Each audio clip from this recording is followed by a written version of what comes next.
Rəşad bəy, hazırda çap mediası onlayn mediaya rəqabətdə uduzur. Qəzet rəhbəri olaraq onlayn medianın ənənəvi mediaya təsiri sizi narahat edirmi?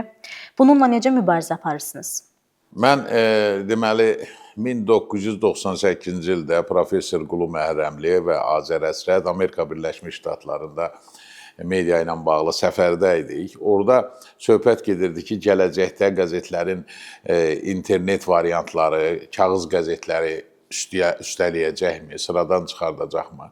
O zaman buna biraz nağıl kimi baxırdım. Amma sosial şəbəkələr çıxandan sonra təxminən 2010-cu illərdən başlayaraq artıq internet hamıya əl çatan olandan sonra mən özüm də bu narahatçılığı keçirməyə başladım və fikirləşdim ki, artıq bir müddətdən sonra qəzetlərin kağız variantı tarixə çevriləcək və bununla da bağlı bilirsiniz ki, həm ümumilli lider Heydər Əliyevin zamanında, sonra cənab prezident İlham Əliyev tərəfindən də yazılı mətbuata diqqət və qayğı göstərildi dövlət tərəfindən. Mən cənab prezidentin yanında çıxış eləyərkən də hələ demişdim ki, 2017-ci ildə bizim yazılı mətbuatı vaxtı ilə ümummilli lider xilas elədi, sonra da sizin dəstəyinizlə yazılı mətbuat hələ ki yaşayır. Yəni, reklam bazarı qıt idi, qəzet alıcıları azalmışdı. Ona görə də istər-istəməz qəzetlər özünü maliyyələşdirə bilmirdi. Və indi artıq yeni bir şərait yaranıb, indi internet media saytlar daha irəli gedib. Ona görə də mənim özüm də bugün qəzetdəki materialları telefondan oxuyuram. Hamıya əl çatan olandan sonra internet, telefonlar. Ona görə də artıq qəzetlərin kağız variantı tarixə qovuşacaq. Bu, tez-tez mən dostlarıma deyirəm, qəzet redaktoru olan dostlarıma, ömrümüzü bu işə sərf etsək də, amma təəssüflə bildiririk ki, bu variant, qəzetlərin kağız variantı artıq öz ömrünü sona çatdıracaq. Bəs sizcə 525-ci qəzet populyarlığının pik dövrünü geridə qoyub, yoxsa hələ də Azərbaycan mediasında güclü mövqeyə sahibsiniz? 525-ci qəzet bir çox bizim mütəxəssislərin, alimlərin fikrini mən ifadə edirəm. Onlar 525-ci qəzeti bir məktəb adlandırırlar. Bunu Akademiyanın prezidenti akademik Sahibov bəyli də dəfələrlə öz məqalələrində deyib, 525-i müqayisə eləyib, Molla Nəsrəddin jurnalı ilə, Füyuzat jurnalı ilə, digərləri ilə. 525-ci qəzetin bir özəlliyi oldu ki, 90-cı illərdə 525-ci qəzet ədəbiyyat, mədəniyyət, tarixlə bağlı maarifləndirici yazılara daha çox verdi. Demək olar ki, Azərbaycan ziyalılarının qəzetinə çevrildi və bugün də Azərbaycanda ziyalılar hansısa bir mövqelərini, yazılarını çap etdirmək üçün media orqan axtararkən 525-ci qəzet birinci yada düşür. Biz bundan qürur duyuruq, fəxr eləyirik. O mənada ola bilər ki, 525-in pik vaxtı, daha çox populyar vaxtı keçmişdə qalıbdır. Bugünkü media daha dinamikdir, çevikdir, daha qısa xəbərlərə yer verir. 525-də daha çox, dediyim kimi, maarifləndirici, tariximizlə bağlı araşdırma yazılar. Bu tipli yazılar daha çox yer alıb deyə bugünkü mediadan fərqlidir. Ona görə də elə bilirəm ki, 525 bu yerini, formasını dəyişməyindən asılı olmayaraq da qoruyub saxlayacaq. Ədəbiyyatın nüfusu aşağı düşüb deyən Rəşad Məcid bunun səbəbini nədə görür? Son illərdə həqiqətən də nüfuslu ədəbiyyat nümunəsi görə bilmirik. Bəs sizcə bunun səbəbi nədir? Ədəbiyyatın nüfuzu aşağı düşüb, yəni ədəbiyyatın əslində təsir gücü aşağı düşüb və bunu mən son illərdə tez-tez demişəm. Çünki biz Sovet vaxtında, keçmiş illərdə hələ kitabın populyar olduğu dövrdə və kitabın daha çox dominant olduğu bir dövrdə, alternativlər olmadığı bir vaxtda bədii ədəbiyyatın insanlara, ictimai fikrə, mənəviyyata, duyğulara daha çox təsir elədiyinin şahidi idik. İndi internet, indi müxtəlif deməli bəlkə ədəbiyyatın dəyişmiş formalarda özünü ifadə etməsinin şahidi oluruq. Bəzən, məsələn, keçmişdə bəlkə də uğursuz yazıçı və şair olacaq kimsə bu gün hansısa bir uğurlu dırnaqarası uğurlu blogerə çevrilib, youtuberə çevrilir. Yəni ədəbiyyat da o mənada xeyli dağınıq olur. Amma o mənada mən deməzdim ki, bu gün bədii əsərlər yazılmır. Yenə də dəyərli bədii əsərlər, bədii ədəbiyyat nümunələri yazılır. Amma təəssüf ki, indi oxucu azdır. Və mən çox kədərlə bildirirəm ki, mən Yazıçılar Birliyində uzun illərdir, 20 il gənc yazıçılarla iş üzrə katib işləmişəm və gənclərdən ən böyük narazıçılığım olub ki, hətta yazar gənclər belə az kitab oxuyurlar, keçmiş irsindən, klassik ədəbiyyatımızla tanış deyirlər. Bugünkü nəsil də onun kimi çox az oxuyur və ona görə də bədii ədəbiyyatın təsir gücü azalıbdır. 2008-ci ildə Yazıçılar Birliyilə Mədəniyyət Nazirliyi bir yerdə Gənc Ədiblər Məktəbi yaratdıq.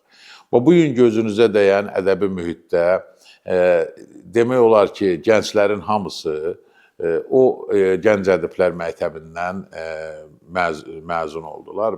O zaman bilirsiniz, elə bir dövr idi ki, gənclər üçün, bu yazıçı, şair olan gənclər üçün bir yerdə toplaşmaq ehtiyacı var idi və o vaxt bu gənclərin əksəriyyəti o ilk Gənc Ədiblər Məktəbinə toplaşdılar və bugün qürurla deyirəm ki, onların əksəriyyəti artıq peşəkarlaşmış, formalaşmış yazıçılardır və mən hələ o vaxtda deyirdim ki, Azərbaycan ədəbiyyatının gələcəyinə mən nikbin baxıram, çünki bu cür bizim deməli istedadlı gənclər var. O zaman bir milli kitab mükafatı vardı. Onun ilk qaliblərindən biri Elxan Qaraqan olmuşdu və Elxan Qaraqan gənclər arasında çox məşhur idi.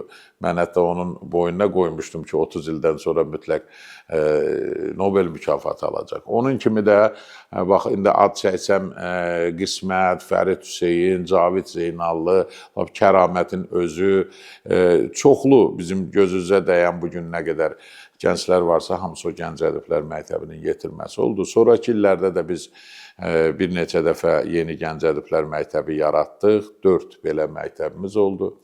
Bu gün hələ ki davam etdirə bilmirik, amma yenə deyirəm, bizim yeni istedadlı nəsil yazarlarımız var və onlar peşəkar ədəbiyyatımızı layiqincə davam etdirə biləcəklər. Aylar öncə süni intellekt jurnalistikada effektiv köməkçi vasitəçi kimi özünü doğruldacaq deyirdiniz. Ötən günlərdə isə süni intellekt dezinformasiyanı artırır dediniz. Fikriniz hansı səbəbdən dəyişdi? Əslində fikrimi dəyişməmişəm. Hər bir yenilik, hər bir yeni texnologiya bir tərəfdən aqressiya ilə qarşılanırsa, bir tərəfdən də rəğbət doğurur. Bir tərəfdən yaxşı cəhətləri barədə danışırıqsa, bir tərəfdən də onun qüsurları və nöqsanları barədə də danışırıq. Ümumiyyətlə bu internetin yaranması, sosial medianın yaranması mətbuat işçiləri üçün bir tərəfdən kommunikasiya, bir insanı axtarıb tapmaq, onun suallara cavab aramaq baxımından çox işimizi sürətləndirdi. Amma bir tərəfdən də xeyli qüsurlar yaratdı, çətinliklər yaratdı. Bunun da biri elə məsuliyyət hissinin itməsi oldu. Sosial mediada bilirik ki, məsuliyyət yoxdur. Kim nə ağılına gəlirsə, düşünürsə, heç bir dəqiqləşdirmədən yayır. Eləcə də bu süni intellektin bizim işimizə müsbət təsiri ilə yanaşı, çox təəssüf ki, dezinformasiyaların yaranmasında da bir vasitə roluna çevrildi və bugün demək olar ki, bəlkə ölkələr arasında informasiya müharibəsində süni intellektin çox böyük mənfi təsiri var. Sizcə jurnalistikada ixtisaslaşma nə dərəcə önəmlidir? Bu istiqamətdə bizdə vəziyyət ürək açandır? Düz 20-25 il bundan qabaq, hələ qəzetlərin imkanlı vaxtında, bizim yaxşı qonorar və maaş verdiklərimiz vaxtda da həmişə bu problem bizi narahat edib. Həmişə çalışmışıq ki, jurnalistlər ixtisaslaşsınlar. O zaman hətta mən bayaq dediyim Amerika səfərimizdə bir hadisəni xatırlayıram. New York Times qəzetinə getmişdik. Orada bizə bildilər ki, bax bu kresloda oturan jurnalist deməli il boyu orta məktəbdə coğrafiya fənninin tədrisi ilə bağlı problemlərlə məşğuldur və heç ola bilsin ki, heç il boyu da onun bir məqaləsi də çıxmır. Amma bu sahənin ən yaxşı bilicisi və tədqiqatçısıdır. Hansısa bir problem olan kimi, bu sahədə bir bilgi və yazı lazım olan kimi o jurnalist o dəqiqə təkmil bir şəkildə onu ortaya qoyur. Mən də dedim ki, bu jurnalist sayədə nə qədər maaş alır? Dedilər $7.000.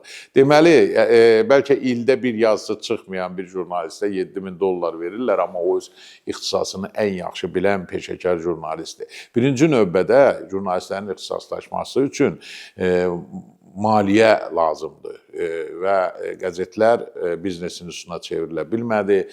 İndi bizim güclü iqtisadi imkanı olan media subyektlərimiz yoxdur. Ona görə də ixtisaslaşma bizim arzuladığımız kimi alınmadı. Məsələn, bizdə görürsünüz ki, indi qəzetlərdə, sonra da saytlarda çoxunda bugün mədəniyyətdən yazan müxbir sabah siyasətdən yazır, siyasətdən yazan idmandan yazır, iqtisadiyyatdan yazan dəyişir, başqa mövzuda yazır. Yəni, bu ixtisaslaşma maliyyə vəsaitlərlə bağlıdır və mediamızın da iqtisadi imkanları zəif olduğuna görə bu arzuladığımız kimi hələ ki formalaşmadı. Qəzetlərin iqtisadi vəziyyətinin çətinləşdiyi vaxt ilə Ümumilli Lider qəzetlərin nəşriyyatı olan borcunu dondurdu, sonra bu borclar bağışlanıldı. Sonra deməli mətbuata dövlət dəstəyi konsepsiyası qəbul olundu. İndi bilirsiniz ki, yeni media qanunu qəbul olunub, bizim medianın inkişaf agentliyi var, o qəzetlərə və saytlara dəstək verir. Bu əlbəttə bir keçid bir müddəti üçün bəlkə də lazımdır. Əslinə qalanda medianın özünü maliyyələşdirmə imkanı olmalıdır. Amma bu informasiya texnologiyaları inkişaf elədikcə biz görürük ki, mediaya daxil ola biləcək vəsait, reklam və s. artıq parçalanıb. İndi daha çox görürsən YouTuberlər, blogerlər, digərləri, influencerlər qazanırlar və bu da o reklam kütləsinin dağılmasına səbəb olur və təəssüf ki, indi bizim jurnalistlər az qazanan zümrə hesab olunurlar. Çağdaş dövrümüzdə jurnalistika ən gəlirli 10 peşə siyahısına əlavə oluna bilər? Mən ümumiyyətlə indi jurnalistika fakültəsini bitirmişəm, uşaqlıqdan jurnalist olmaq istəmişəm. Dəfələrlə indinin özündə də demişəm və mənim dünyaya baxışım budur ki, jurnalistikadan böyük, güclü sənət tanımıram. Sözün gücündən böyük güc tanımıram. Siz biraz arzu kimi də baxmışıq, keçmiş xəyallar kimi də jurnalistlərin imkanları həmişə yaxşı olublar. Mən vaxtı ilə Amerikada da olanda, başqa ölkələrdə də olanda yaxşı qazanan jurnalistləri görmüşəm. Özümüzün də 90-cı illərdə qəzetlərin yaxşı vaxtında geniş imkanları olub və bugün birdən görürsən ki, indi bugün rəhbər vəzifələrdə işləyən gənc deməli rektorlar, hətta komitə sədrləri olur ki, deyir ki, biz vaxtı ilə 525-də yazılar yazmışıq, tələbə illərində ilk yazılarımız böyük qonorar almışıq. Heç çoxlarını da mən xatırlamıram. Yəni o dövrdə yaxşı qazanırdıq, amma bu gün mən təəssüf ki, jurnalistləri o daha çox qazananlar siyahısına aid eləyə bilmirəm. Bəs 25 yaşlı Rəşad Məcid necə? Yenidən jurnalistikaya və ədəbiyyata yönələrdi, yoxsa daha gəlirli bir peşəyə üst tutardı? 525-ci qəzetin ofisi Əhməd Cəmil küçəsində yerləşir. Əhməd Cəmil küçəsinin o biri başında Fizika Riyaziyyat Təmayüllü Lisey var. Deməli, mən 1979-81-ci illərdə 9-10-cu sinifləri Sovet vaxtında o Fizika Riyaziyyat Təmayüllü məktəbdə oxumuşam. Riyaziyyatı da çox yaxşı bilmişəm. Hətta bugünün özündə də nəvələr görürsən, gətirirlər misalları filanları, mən onları həll eləyirəm. O vaxt bizim orada oxuyanlar çox istedadlı riyaziyyat, fizika biliciləri idi və çox olimpiyadalarda da yerlər qazanırdılar. Bir neçə il öncə biz yenə o məktəbə getdik, orada görüşdük. Orada dedilər ki, bu gün də o ənənə davam eləyir. Yəni, doğrudan-doğruda istedadlı riyaziyyat və fizika biliciləri var. İndi, məsələn, fikirləşirsən ki, yaxşı, indi, məsələn, bu gün əksəriyyət informasiya texnologiyaları sahəsinə üst tutur. Bizim 525-in ofisində bir kurslar var. Orada tez-tez universitetə hazırlaşan tələbələri görüşürəm. Soruşuram ki, hansı ixtisasa hazırlaşırsınız? İnformasiya texnologiyaları və təxminən bir 20-30% həkim olmaq istəyirlər. Yəni, o vaxt bəlkə də indiki vəziyyət olsaydı, mən daha çox riyaziyyatın, daha çox informasiya texnologiyalarının ardınca düşə bilərdim. O vaxt yadımdadır ki, proqramlaşdırma, kompüterlərdə bizdə artıq iş artıları görünürdü, var idi. Amma bunu indi mən sadəcə dövrə baxıb deyirəm. O zaman mən ədəbiyyat həvəslisi idim, şeir həvəslisi idim. O zaman mən jurnalist olmaq istəyirdim və bu təşnə arzularımı həyata keçirdim. Həyatı geri qaytarmaq mümkün olmur. O dövr indi olsaydı, bəlkə də mən indi informasiya texnologiyaları üzrə mütəxəssis olmaq istəyərdim. Sizə görə müasir Azərbaycan ədəbiyyatında həddindən artıq şişirdilmiş yazıçı kimdir? Mən deməzdim, indi şişirdilmiş yazıçı var. Sovet dövründə olubdu. Məsələn, sosialist ideologiyasına görə hansısa yazıçıları qabardıblar, kolxozdan, kənddən yazan hansısa yazıçılara böyük mükafatlar veriblər. Amma indi dediyim kimi elə bir vəziyyət yoxdur. Azərbaycanda indi yazıçılar artıq bizim klassiklərə çevrilmiş yazıçılarımız var. Xalq yazıçısı Anar, Elçin, xalq şairi Ramiz Rövşən, xalq yazıçısı Kamal Abdullah. Bunlar artıq bizim dəyərli və təsdiq olunmuş yazıçılarımızdır. Hesab eləmirəm ki, indi hansısa bilirsiniz, dəyəri olmayan yazısını şişirtmək mümkündür. Məlumdur ki, gənc yazıçılar arasında yazıçı Anara və Azərbaycan Yazıçılar Birliyinə qarşı bir sıra narazılıqlar var. Sizcə AYB-də islahat vaxtıdırmı? Mən 21 ildir Anar müəllimlə bir yerdə işləyirəm. Ondan qabaq da mən uşaqlıqdan Anar müəllimin əsərlərini oxumuşam. Anar müəllimin dəfələrlə demişəm ki, bir neçə nəsil Azərbaycan insanının şuurunun, dünya görüşünün, mənəviyyatının formalaşmasında Anar müəllimin əsərlərinin misilsiz rolu olub.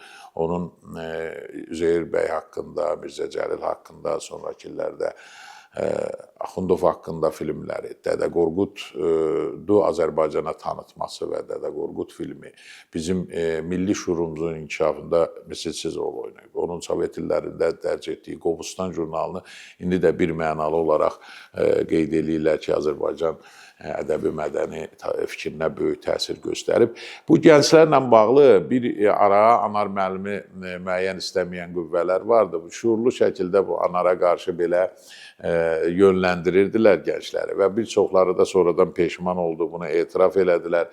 Bəziləri isə bilməməzlikdən elə dəb halında heç Anarın bir əsərini oxumayıb, Anarla bir söhbət eləməyib, Anarın nə dərəcədə böyük ədəbiyyat adamı olduğunu bilmir. Və mən çox təəssüf eləyirəm, həmişə də çalışmışam ki, gənclərlə Anar müəllimi tanışdırım, onlar Anar müəllimin həqqi dəyərini bilsinlər.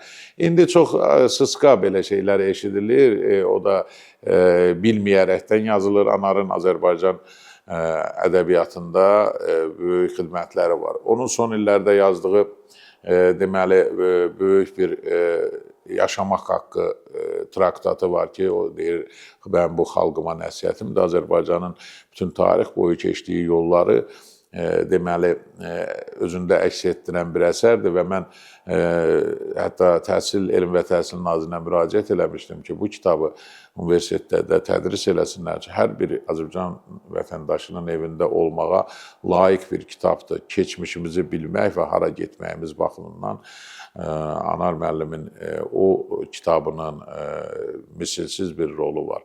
Ona görə də mən gəncləri qınayıram, Anarın əsərlərini oxumaq, tanımaq lazımdır. Bu gün də Anar müəllimin mən yaddaşına heyrət edirəm, bu gün də yaradıcılıq şövqünə heyrət edirəm. Anar müəllim hansısa bir hekayə yazır və o hekayə çox böyük reaksiyalar doğurur. Sonuncu Qatardan qalan adam adlı hekayəsi çap olundu. Burada nə qədər reaksiyalar oldu. Türkiyədə çap olundu, böyük reaksiyalar doğurdu. Və öz iti beyni ilə, yüksək istedadı ilə yaşamaq, yaratmaq şövqü ilə anar. Bugün də bizim elə gənclərə bərabər enerjiyə malik bir insandır. Yazıçılar Birliyində yaxşı əsər yazmaq lazımdır ki, sən təsdiq olunasan, sən qəbul olunasan. Yazıçılar Birliyində islahat olar ki, məsələn, mən hesab edirəm ki, Yazıçılar Birliyinin 2000 üzvü var, amma bu düzgün deyildi. Yazıçılar Birliyinin 200 üzvü olmalı. İslahat bu olar. Akreditasiya keçilib 1800 üzvü çıxartmaq. Hazırda bir ziyalı kimi Azərbaycan televiziyasındakı vəziyyət sizi qane edirmi? Bilirsiniz, Azərbaycan televiziya kanallarında o bir çox verilişlər var ki, onlar mən təsadüfdən təsadüfə rastıma çıxır və baxıram ki, bir şit, ət-tökən verilişlərdir. Hətta bəzi kanallar var ki, sizə deyim ki, mən hərdən anamın yanına keçəndə o daha çox seriallara baxır eləyir. O kanalı orada görəndə deyirəm ki, bu kanalı ancaq mən anamın yanına gələndə rastlaşıram. Bunlara qarşı ictimaiyyətin də belə qınağı var. Amma bizim mənə elə gəlir ki, bütün televiziya verilişlərini və televiziya işçilərini də belə sərt qınamaq da düzgün deyil. Bax, mən Mədəniyyət kanalında çox səviyyəli verilişlər görürəm. Amma o nə dərəcədə baxılır? Bu ATV kanalında neçə aydır Fəxrəddin Manafov teatrla bağlı çox dərin, gözəl, samballı bir veriliş aparır. İctimai televiziyada, Azərbaycan televiziyasında o qədər dəyərli verilişlər olur ki. Bu baxımdan mən hesab edirəm ki, o cür verilişlərə baxmırlar deyə, o cür verilişlərin gözdən keçirmirlər, o cür verilişlərə dəyərini vermirlər. Amma bu biri verilişlər daha çox diqqəti cəlb edir. Yəni, televiziya jurnalistlərinin əməyini də yerə vurmaq olmaz. Televiziyamızda doğrudan da dəyərli verilişlər olur. Təəssüf ki, kütlə o tipli verilişlərin həvəskarıdır. Nəyə görə, məsələn, bizim sosial mediada TikTok falan yüngül süjetlər diqqəti cəlb eləyir. Məsələn, mən TikTok yoxdur məndə. Sosial şəbəkədə ancaq əsasən Facebookdan istifadə eləyirəm və görürəm ki, bax bu TikTok, yüngül lağlağı, düşük əyləncələr, bu tiplər bəzi insanları daha çox cəlb eləyir. Nə zaman ki, televiziyalarda o tərəfə sarı gedir, bax, onda uduzurlar. Mənə elə gəlir ki, televiziyanın əyləndirmə funksiyası öz yerində, amma maarifçilik və doğru xəbər çatdırma funksiyası daha öndə olmalıdır. Cəmiyyətdə jurnalistlərə və yazıçılara ev verilməsi ilə bağlı müxtəlif dövrlərdə müxtəlif fikirlər səsləndirilib. Sizin bu barədə fikirləriniz maraqlıdır. Azərbaycan dövləti tərəfindən jurnalistlərin sosial vəziyyətinin yaxşılaşdırılması ilə bağlı bilirik ki, Cənab Prezidentin sərəncamları olmuşdu. 2 bina jurnalistlərə verilmişdi və bu zaman çıxış eləyərkən də Cənab Prezident söyləmişdi ki, jurnalistlərin indi özlərinin ev almaq, mənzil almaq imkanları zəifdir. Ona görə dövlət belə bir addım atır. Bu addım mən həmişə yüksək qiymətləndirmişəm, böyük savab iş olduğunu bildirmişəm və Cənab Prezidentə də həmişə öz təşəkkürümü bildirmişəm. Və yenə də deyirəm, jurnalistlər elə bir ziyalı təbəqəsidir ki, onlar hər halda indi sosial vəziyyətləri yaxşı olmadığından, az maaş aldıqlarından dövlətin belə dəstəyinin davam etdirilməsi çox vacibdir. Eləcə də yazıçılara, qabaqlar yazıçılar ən yaxşı qazananlardan biri idilər, kitablara böyük qonorarlar alırdılar. İndi 500.000 tirajla çıxan kitablardan elə bir qonorar olmur. Buna görə də mən hesab edirəm ki, dəyəri olan Azərbaycan dövlətçiliyinə xidmət edən istedadlı insanlara dövlətin diqqət göstərməsi vacibdir. Azərbaycan Milli Mətbuatının 150 illiyi yubiley medalı təsis edildi. Sizcə, bu medala kimlər layiqdir? Bizim üçün bir neçə ad çəkə bilərsiniz? Media İnkişafı Agentliyinə təşəkkür edirəm. Çox yaxşı təşəbbüs oldu. Bu mediamızın 150 illiyinə elə bilirəm ki, o qədər məsələn bizim doğrudan da xidməti olan jurnalistlər var ki, onları dəyərləndirmək lazımdır. Mətbuatımızın 150 illiyindən ilk addımlardan biri Azərsun şirkətinin 150 ilə bağlı təqvimi oldu. Mənə çox təsir elədi. Deməli, Həsən bəy Zərdabi, Mirzə Cəlil, Əlimərdan bəy Topçubaşov və Azərbaycan klassik mətbuatında xidmətləri olanların şəkillərindən ibarət bir təqvim buraxdılar. Elə bilirəm ki, bu yaxşı bir hədiyyə oldu bizim mətbuatımız üçün. Mən ötən il deməli Elazığda, Türkiyənin Elazığ şəhərində bir tədbirdə olarkən orada qədim Harput şəhərində getdim, mətbuat muzeyi, basın muzeysi var idi. Mən heyrət elədim. Dedilər ki, bu Türkiyədə 6-cı mətbuat muzeyidir. 1750-ci ilin köhnə bir qəsrində bələdiyyə bax belə bir muzey yaradıbdır. Mən də bundan bağlı öz fikirlərimi yazdım, hətta müraciət diləmişəm ki, Şuşada yaxud Xankəndində belə bir mətbuat muzeyi açılsın. Bizim indi həmkarımız Akif Aşırlı, Şərq qəzetinin redaktoru, öz redaksiyasında artıq belə bir muzey yaradıbdır. Yəni, eksponatlar da çoxdur, rahat yaradıla bilər.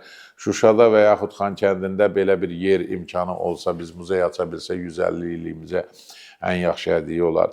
Qaldı bu mükafatla, bu medalla bağlı artıq bizə bilirsiniz nə qədər müraciət edənlər var. Bu müraciət edənlərin içərisində doğrudan da haqqı olan, vaxtilə Azərbaycan mətbuatına xidmət eləmiş bizim jurnalistlər də var.